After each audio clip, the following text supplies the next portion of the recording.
It's hard to be humble when you're perfect in every way. That's the way I feel this morning. There was a song like that. What was the guy's name? Mac, somebody. Oh Lord, it's hard to be humble.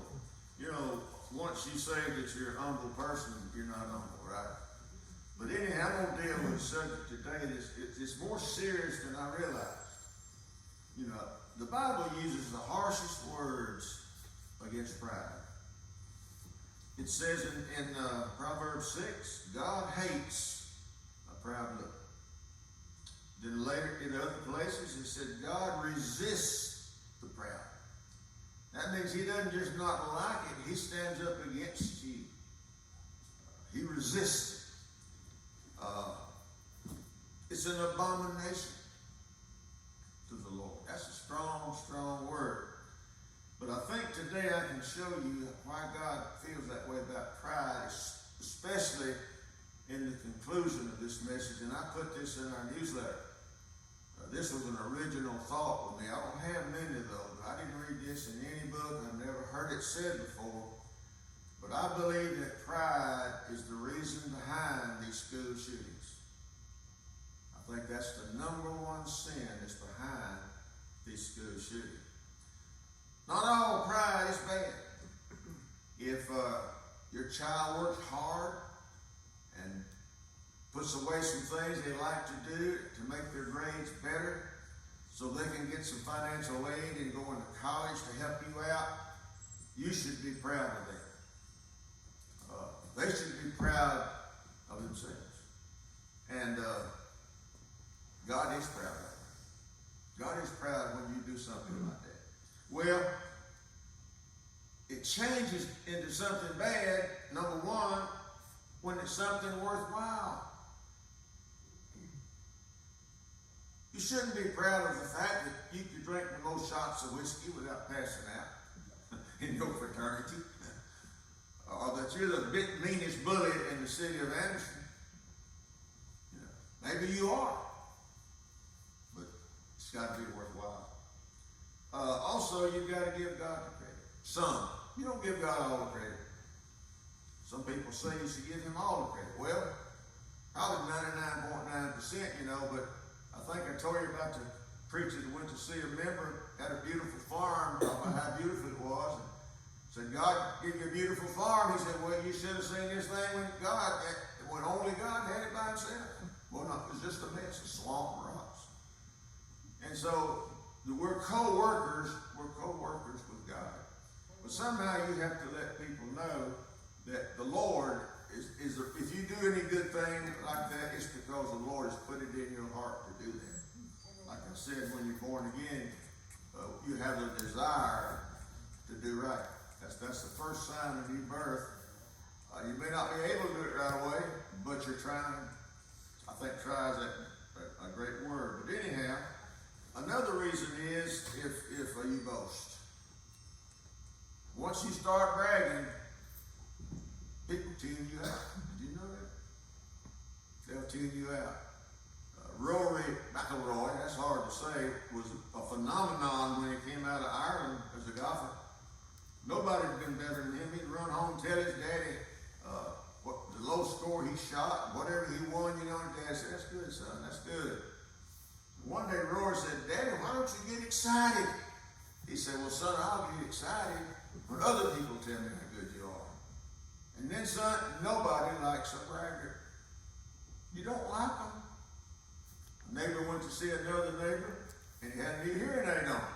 And then the other guy said, well, hey, I see you got a new hearing aid. He said, yeah. I went online and said, I found out, studied it, and talked to some people who wore it and said, this is the best one you could get for the money. He said, well, how much did you pay for it? He said, $800. Well, the other guy looked at him and said, well, you know, I think I have the best one money can buy. I said, I've had it 5 years, it didn't give me any trouble. Everything is crystal clear. And the neighbor said, well, what kind is it? He said, 430. That's got to sink in, folks. But you know the guy who just comes in and tells you what you ought to be doing. Another thing just bashful. I know when I first went to seminary, I didn't talk to anybody. You know, as far as students, I talked to my professors, but I didn't talk. If preachers over there having a conversation, I wouldn't go over there and talk to them. I stayed by myself in the library, unless I had a question. Because I thought I was dumb spiritually. I thought I was dumb about the Bible. Now, I think I'm better than everybody else. No, I really don't. But some people are just passionate. And so, you know, not all pride is bad. But you know, and doctors say, say that most proud people have low self-regard. They have a low self-image, and they kind of push themselves up to push you down. Push you down. Well, I'm sure that's probably true, but I want to talk about the guy that when he walks in the room, he thinks he's the most important person there. He don't care about your opinion. If you give him your opinion, he just looks at you. Why are you telling me? He doesn't want you to ask him anything. Him to ask you anything. He wants to tell you everything. This is the guy that can strut sitting down, or the girl. This is the person who the nose gets in the way when it comes to hair. Proud Puritan preacher was walking down the street, and one man said to another, "There, but for the grace of God goes God." You know, when somebody does that to me, I'm going to talk about this at the end. It kind of makes me mad. It kind of makes you mad too, when you know somebody's looking down at you. I'll tell you how to solve that. Just think of a camel. You know how he looks down at you. You can see all the way up into his nostrils. Nostrils are that big. He's chewing with his mouth open. His slobber's dripping down. And that's what he looks like to God. So when people put me down, that's what I think. I just look at him. And all I see is a camel. And then I laugh. So that's how you handle. Let's look at how you handle pride in yourself. Well, number one, it dethrones God. It dethrones God. Very, very few proud people become Christians. The Pharisees' biggest sin was their pride. They loved to give their money on the street corners where people could see it. They loved to fast out in public so people could see it. They loved to let everybody know how much Bible they knew so people could see it. And Jesus kept telling them, "You're doing all this because you want people to look at you." And of course, we know the story about the Pharisee went to church, saw an old tax collector over there. Everybody hated tax collectors because they were Jews who worked for the Romans. I'm glad I'm not like him. I fast, I pray, I tithe. He was praying now, but the Bible doesn't say he prayed to God, it said he prayed to himself. I think even God just starts turning that here and that down when you start talking about how good you are. He had no desire to help that person. Brother looked down on him. He didn't thank God for getting him out of sin. All he wanted to do was build himself up. And this man that was brave enough to do it in the presence of Almighty God. To a proud person, God is not important. As a matter of fact, when he sees you and me, or she does, they see church and Jesus as a crutch. You're just a poor person, and you need all this stuff to get you through life. I don't need it.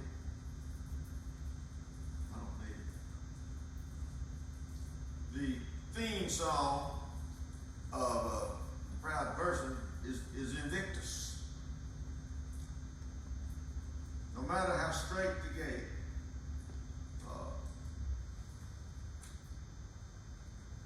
how much, I can't read it on right. Straight the gate, and punishment in the scroll. I'm the master of my fate. because of my unconquerable soul. And victus means unconquerable. No matter how straight the gate, no matter how much punishment's in the scroll, I'm the captain of my faith because of my unconquerable soul. The guy that wrote that committed suicide. It damns the soul. Very few proud people accept Christ. It damns the soul of other people. My wife told me after she started dating me, liking me, I swore I'd never date another preacher boy, student, seminary student. I said, why? She said, they think they're better than you are. And I met most of them don't. They just think they're supposed to act that way. Eddie Green just walked around like this, looking at you, you know. What are you doing that for? That's the most humble man I've ever known. But I think too many preachers think when you become a preacher, you're supposed to say God and all that kind of stuff. I think they just, better than that, they just somehow get caught up in a certain image. It dethrones God. It dethrones, it damns the soul of others. People don't like a proud person. People don't like a braggart. People don't like anybody that they think they're better than you. Paul was a Pharisee, and he wrote in Romans 2 after he was converted, the name of God is blasphemed because of you. Because you're not as good as you say you are, none of us are. But the name of God is blasphemed because of you. So it dethrones God, or it damages the proud person. Nobody likes a bragger. Nobody. Because it puts the other people down. And sooner or later, it's going to get exposed. It's going to get, you're going to make a fool out of yourself if you think you're so proud, so good at whatever you think you're at. This is what you call a great fall. I love to tell the story. I've told it again. I don't care. Y'all need to hear it again. Jesus told things over and over. I thought about that when I thought of this story today. Mindy knows all my stories, by the way. She needs to write a book after I'm gone. This janitor walking down the hall of a big hotel and saw a guy with hard hats on looking at pieces of paper. He said, what y'all doing? Well, we're working here. Well, what y'all gonna do? We got too much traffic for this elevator. We need to build another elevator. Where y'all gonna put it? He said, right here next to this one. And he said, y'all gonna make a mess? And they said, well, that's why we got janitors to clean up the messes. The guy walked away saying, y'all like put it on the outside of it. That was the first outside elevator in America. It was in Miami, Florida. So the proud person is brought low. I had a preacher friend. I love that guy. Mary Ann couldn't stand him. He was so cocky and so proud, you know, and everybody knew it. He boasted. And so I pulled a practical joke on him one day. I saw him at the Southern Baptist Convention, and I called his name. Hey, we all got talking about things. I said, can I talk to you about a revival? He said, yeah, let me look at my calendar. I said, when do you want me? Ralph Stone. When do you want me? He was thinking, I was coming. So you'll bring them down sooner or later. The good thing about this second service is I got to quit on time. Mindy reminded me of that. It damages the person, other people. It demonizes people. Has anybody ever put you down publicly? Has anybody ever let you know your opinion does not matter? I was in a preaching conference in Dallas, Texas, and we were talking about different styles of preaching, and I asked the professor, I said, what about this rough preaching that the Old Testament prophets did? These guys that hit your toes, they aim at your heart, but they hit your toes, aiming at your toes. These guys that call a spade and leave the dirt on it. These Old Testament prophets. This guy turns around and says, it's obvious you don't know much about the Old Testament prophets. Turn back around. I wanted to slap the man. I would have, but if he got by. If just me and him, I might have done something. I would have slapped him, but I'd have done something. I still want to slap him. I still don't like him.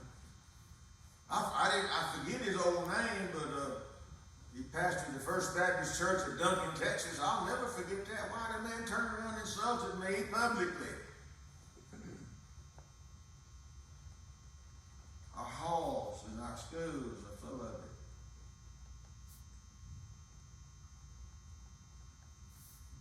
I drive a new Chevrolet. You drive a car and the smoke's coming out the tailpipe. I made straight A's. You struggle to make a C. I play football. You play in the band. And so, they'll do two things. A proud person does two things. They don't care about you. They don't care anything. They don't want to know anything you got to say. And they'll laugh at you. They'll laugh at you. Preachers can do this. The worst are doctors and preachers. It's getting better though, Dr. Ron. It's getting better. But in the old days, if you ask, I'm on a second opinion, you're not going back to them. And I had many, many times, before I became a Christian and after, they act like God. Well, some preachers do too, so I'm not going to just jump on doctors today. But you look down on that person. I saw a family making fun of a girl on TV. She was singing in the church and she was tongue-tied. They laughed at her. You ever been laughed at? These kids in these schools, they start dressing different. They start looking different. Why? They want to be noticed. And they get together. The losers get together. The peons get together. And they dress different. And one day they buy a gun and go back to school and start killing their classmates. I believe with all my heart and soul that's why they do it. But I still want to slap that preacher. I do. I've always wished I could be like Frank Myers. Somebody does something like that, Mr. Myers could cut you off at the knees, never get mad. He would talk to you and he would make you feel like you were about that big. I saw him do it to 2 or 3 people that was talking about our church. I saw him do it and I said, boy, I wish I could do that. I just get mad. And I think these kids in school do the same thing. Well, how do you overcome it? Well, you got to pray a whole bunch. You've got to pray a whole bunch because this is ingrained in your nature. It's worse now than it was in my day. In my day, when the company come, you run them kids away. Yeah, y'all go out in the yard and play. Now they bring in all their toys. They bring in and all you do is talk about it, And it's just a seed bed for pride. Look at me. Look at me. And so it's ingrained in our natures because we just think we're better than other people in some way. So you need to pray and you need to humble yourself without getting hurt. Just say, God, please help me be humble, but don't send me any trouble, because trouble will bring you down in your own eyes. I hate that walking stick. I hate the way I climb those stairs. It's humble me. Because the biggest thing about me has always been my physical health and my strength, physically. That's the only way I excelled in high school with sports. And that has always been a source of pride for me. In my prayer class today, I'm going to tell about the time that I cut the grass with a push mower in 90-degree heat, because I wanted people to see how strong I was. Because after I left Concord, I felt like a worm. I'd been treated like a worm. I felt like a worm, felt like a failure. But the one thing I had was physical strength, and I like to show it off. A walking stick will humble you, ladies and gentlemen. So I just made a joke out of it. If you can, Mama always told me, if you can laugh at something, you got it with it. So I just laughed. Somebody had to tie that top button for me. I don't care. I'm just thankful I got Andy and Chase, people like that to help me.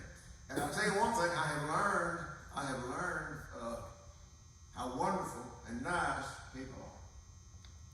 They always offer to help me, and I let them do it. Thank you. Then I'll say something like, I'm going to put in a good word for you at your judgment day, and they'll laugh. You need to laugh at these things like that. You also need to be thankful.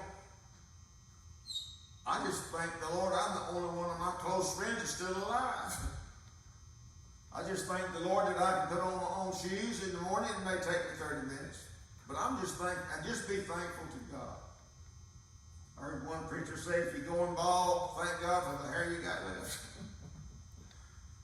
So, another thing is, just get around somebody that's a whole lot better than you. You wouldn't brag to Ben Hogan or Tiger Woods how good a golfer you are.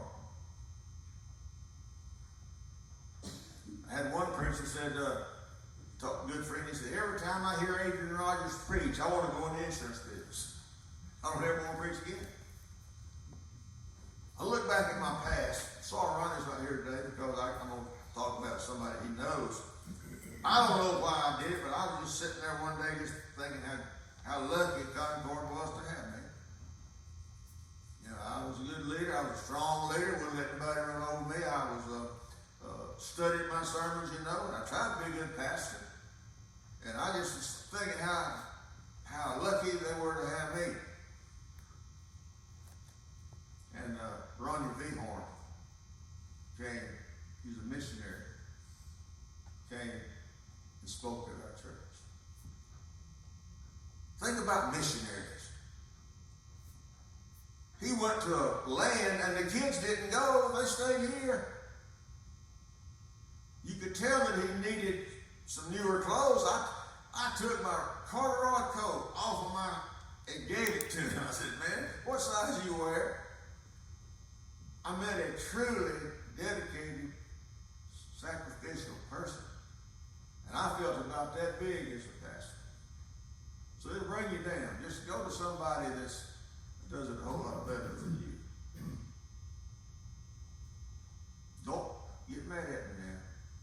Especially, this is mainly for preachers and doctors. Get married. Just get married. They'll bring you down. So your wife washes your socks and everything else. Your wife knows you. She sees you at home. Get married. But the main thing is, never think that you are better than someone else. It damages them. It demoralizes them. You don't